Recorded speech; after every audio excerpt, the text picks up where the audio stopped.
Good morning, everybody, and welcome to ESO Daily. I am your host, Mystic Raven. All right, so I'm on the PS4 today on my Warden Healer, and somebody had requested, to go a little bit more in depth into the champion system when it comes to the Warden Healer, and I think this is a good idea because I'm kind of wanting to also explain things in general for the CP system for healers in general. So I think this is a good idea. So I'm going to go ahead and get into this.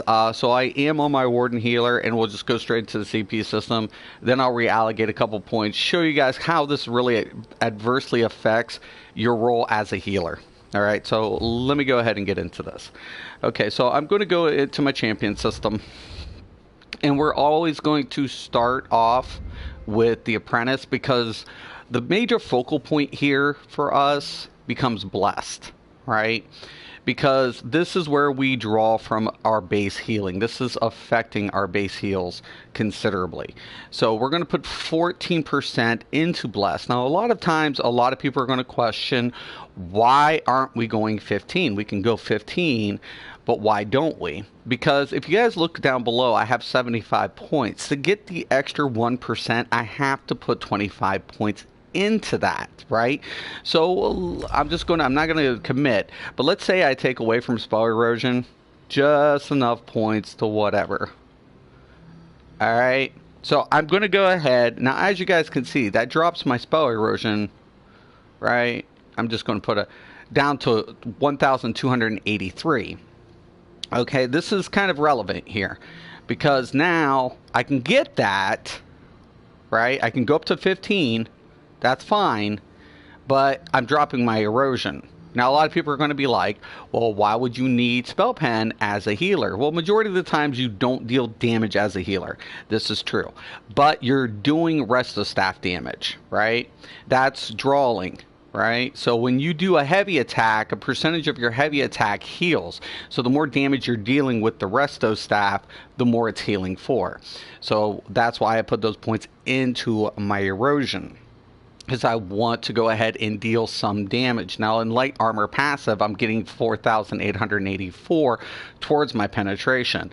So, and I'm keeping in mind that usually a tank will apply major breach that will contribute to my heavy attacks. So this is significant for your weaves. So this is why it's important to have some. And of course, I'm going to either be using a precise weapon or Nirnholm or powered versus sharpened because I want to increase the base value of my healing abilities. So that's why I'm never going to use sharpen, ideally for a healer. So spell erosion becomes very important, and that's why I put 38 points into erosion with my healer. Okay, now crit becomes the most essential focal point after the changes to Morrowind. So critical heal you want to capitalize on. So you want to take advantage of the Elfborn because we used to have 25 points for Blast, but now they've reduced it. So critical heals become more essential. So we want to capitalize, and that's why we go 19% into Blast. Now we're not dealing a lot of damage, so given the fact that I'm only dealing very little to minute damage, I do allocate a couple points into the Elemental Expert. And I do see your comment. Unfortunately, I'm on the PS. I can't see. I have the voice commentary off, but if you leave a comment after the video, I will answer any questions. So I do put a couple of points into Elemental Expert. If you don't want to, you can actually drop this down and put more into your crit value or more into your erosion, and that's fine. There is some margin for error, so it does have flexibility. I just choose to put a couple of points in, so if I need to switch out a skill, I have some into the Elemental Expert. Staff Expert is another essential part of a healer. Why? Because we're weaving through our rotation. We're going to be doing some damage with the Resto Staff. So the more damage we're dealing with the Resto Staff, the more it's going to heal for on that final hit. That's why I want to put points into the Staff Expert. I want to capitalize on my Restoration Staff's healing capability as well as my skills. So this is why I put points into the Elemental Expert. And then, of course, I put nothing into the Ritual. Okay, now when I take a look, once again, as a healer, it's all about reducing damage and being able to keep yourself sustained during fight encounters. We don't really know what could happen in a fight. The tank might miss a few mobs, DPS might be a little slow, and the last thing you ever want to do as a healer is to die first. But unfortunately, when the tank doesn't pick up aggro, the first person who gets aggro is not the DPS, it's always going to be the healer, right? And that's pretty standard in most MMOs.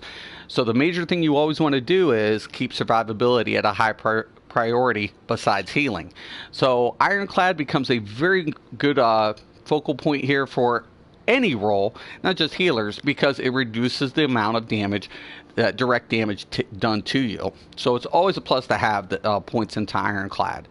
Over here, you're going to go ahead and see it Hardy and Elemental Defender. I usually split the difference. Now you can take it up to 14% if you go Vampire and you want that regen, that's fine. And then Glyph, offset the Glyph with fire flame resistance.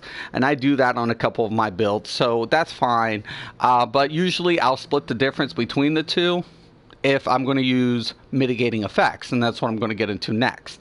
Okay, so over here I have currently Bastion at 9.44. This is going to change based on the type of healer you're running and the effects. So if I use, now for the Warden, you don't need any unless you're running your barriers, right? If you're going to be using a barrier or a healing ward, you want points in the Bastion, right? If you're not going to be running those effects or you're anything, you're not going to need it. But I always put some in because I swap in and out abilities. But for like the DK, for example, this is a prime example where I would put more points in the Bastion because I mitigate first, then heal the difference. As a Warden and a Templar, this is not necessarily the case. So you might not need this many points. You can kind of adjust this based on your preference and then reallocate those points into your damage reduction, either in the Ironclad or Thick Skin if you want to reduce some damage over time, or you can go ahead and increase your healing received. Now, a lot of people are like, well, you're a healer, why would you need healing received? Because essentially I'm healing myself as well. The more healing I can do to myself, obviously the longer I can stay, afloat, so to speak. So I want to be able to, heal more for less is ideally the point. So the more heals I can take from one effect, the less I have to spam or use that ability to keep healing other people. So keep that in mind, guys, because some effects, like your ward, is only going to apply to one person, so the person with the lowest health is going to get it. If I'm the person with the lowest health, well, then I'm always getting the ward, and that kind of negates the effect.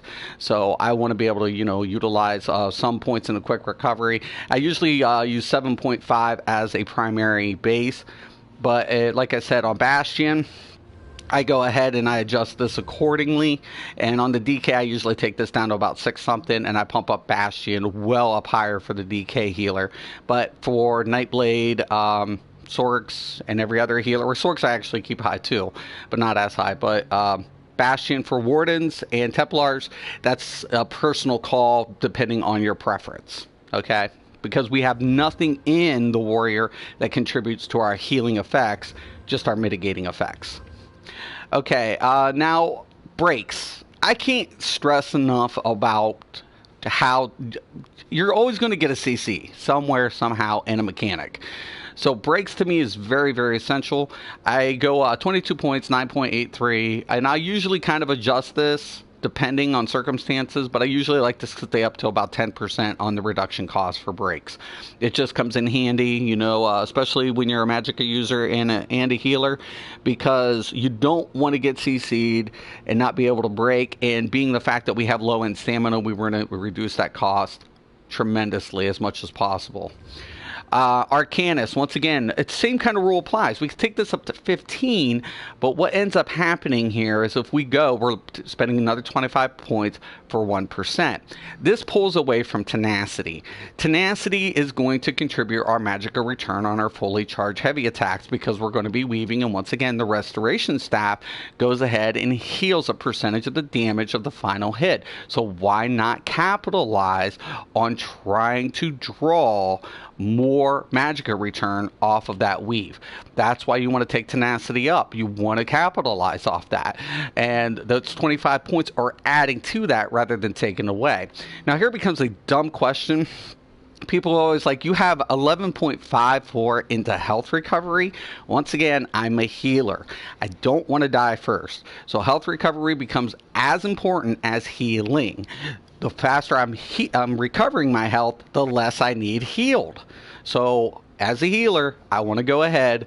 I want to go ahead, keep my healing recovery up there, so I basically don't have to keep healing myself as frequently.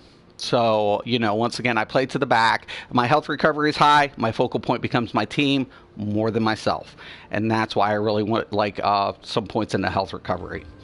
I just put 2 points into my tumbling, just to reduce the cost of dodge rolls. If I need to roll in and out of a mechanic, it doesn't happen too often, but Dire Frost is a prime example, because the last boss will teleport. That's when you'll have to roll out. So it's worth having just 2 points. So that's pretty much how I distribute it. Now, one thing I actually want to do here is I want to actually dump down. I have some money on this tune. And I'm going to dump down Blessed, for example, here, right? All right. Okay, now I'm going to go ahead and show you guys my one skill. Oh, hold on, let me get my food buff up. I got 7 minutes, but I'll put it up here. All right. So it's kind of been very, very important here. Okay, so without any CP, a lot of players coming in, they don't have champion points and, you know, so on and so forth. But prior to anything for the CP, my mutagen is healing for 16,445, right? My combat prayers for 5,4, right? So all of a sudden, I'm going to go back in and I'm going to redistribute these points.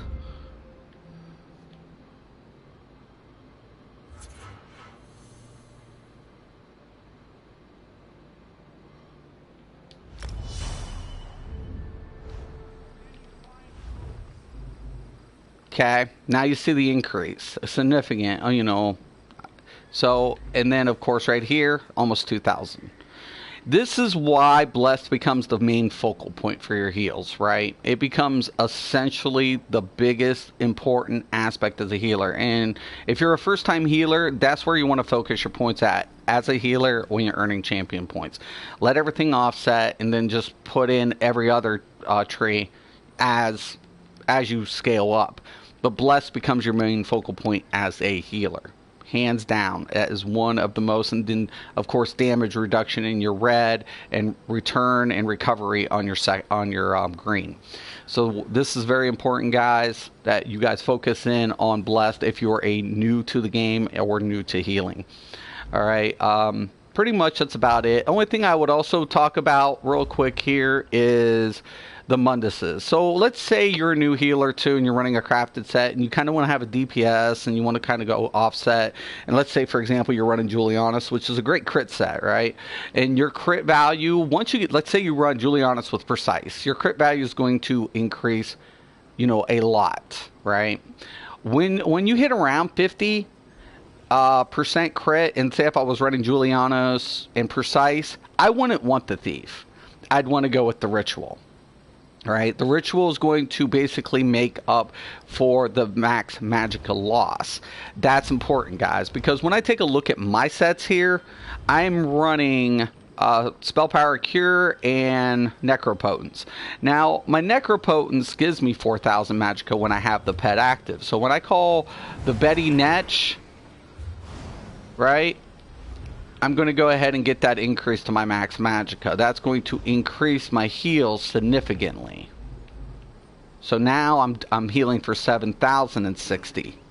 So it's, you know, I'm capitalizing on the healing differences of the value. I'm able to heal more and I don't have to spam as much. So if I'm only healing for 5k versus 7, well, that's 1,500 difference. Now if you go back in and you take a look, there you go. So I lose that value. Same thing with the crit. You know, I'm going to go ahead and I'm going to use the Lotus Blossom. Now I was at 40-something% crit. Now I'm at 57. You see what I'm saying? So when we look at traits, if you're going with a crafted set, the best crafted trait to get the most base heal that will more or less affect your base heal is Nirnholm. Second is Powered. A lot of healers take sharpen, and that's not a good idea. I'm going to increase my healing percent by 7% on my base value by using powered. So I want to use the power trait as much as possible. I want to get that powered. If I'm going to do damage, say on the Nightblade healer, I'm going to use a Nightblade healer, I might want the back bar with my siphoning effects to deal more damage to scale heals higher. I might be using sharpen depending if I'm not having any points in the piercing. So it would all depend. These are what we call indifferent values or indifferent curves, and that all depends on the CP points, how many points you put in place, and those indifferent values. And that's a whole different subject, but pretty much the traits that you want to focus in on a healer, if you're going to go crafted, you want to increase base heal, powered. If you want to increase your crit healing and your crits below 50%, you want to go with precise. If you want to go ahead and go with drop gear, you're not going to get Nirnholm unless you're doing arenas, and then you can get the restoration staff and vet DSA in Nirnholm, but powered becomes always your focal point if you're over that crit value. So I hope this answers a lot of questions. If you do have any questions and something I didn't cover and you're kind of confused, or you do want to point something out, please leave a comment below. I do want to thank you all for watching today, and once again and always, have a nice day.